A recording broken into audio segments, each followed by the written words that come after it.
Diamond হারবারে ভুয়ো সংস্থা খুলে সিবিআই, ইডি, সিআইডির নাম করে প্রতারণা, পুলিশের জালে চক্রের 5 সদস্য।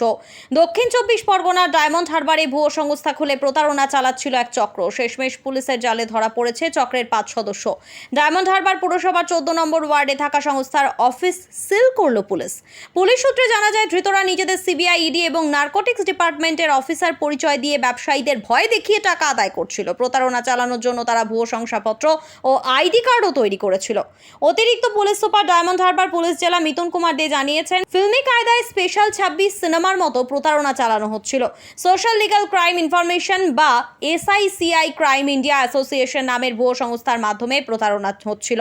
আমাদের নজরে আসে যে social legal crime information SICI নামে একটা সংগঠন খোলা হয়েছে। তার বিভিন্ন লোগো, ব্যানার এবং তাদের যারা পোর্টফোলিও হোল্ডার তাদের বিভিন্ন আই কার্ড ইত্যাদি এসব করে একটা কার্যকলাপ শুরু হয়েছে, যেটা আমাদের ইন্টেলিজেন্সে ধরা পড়ে। তখন আমরা যারা ওই সংগঠনের তরফ থেকে যেসব লোককে অ্যাপ্রোচ করা হয়েছে, স্থানীয় আমাদের মূলত এই দক্ষিণ 24 পরগনা রেভিনিউ ডিস্ট্রিক্টের অন্তর্গত আমরা এখন পর্যন্ত যা পেয়েছি, বেশ কিছু মানুষকে অ্যাপ্রোচ করা হয়েছে এবং যারা মূলত প্রতারণার শিকার তাদেরকে আমরা অ্যাপ্রোচ করি এবং তারা এটা বলে যে হ্যাঁ, কাউকে কোনো ব্যবসাদারকে ধমকে চমকে অনেকটা ওই যে আমাদের একটা স্পেশাল 26 সিনেমা স্টাইলে আর কি, এরা নিজেদেরকে ইম্পারসোনেট করতো CBI officer, ED officer, CID officer, কখনো ভিজিলেন্স অফিসার, কখনো নার্কোটিক্স কন্ট্রোল ব্যুরোতে আমাদের তরফে আমরা করছি।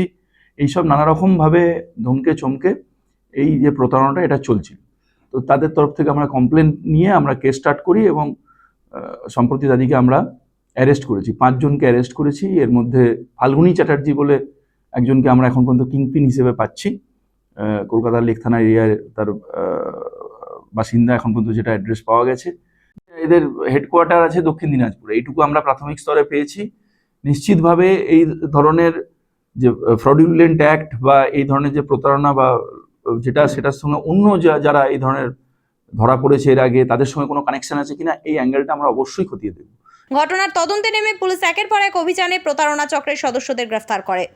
আপনারা দেখছেন news.in, একতরফা নয়, নিরপেক্ষ খবর। আপডেটেড থাকতে সাবস্ক্রাইব করুন আমাদের চ্যানেল news.in আর বেল আইকনটি প্রেস করতে ভুলবেন না।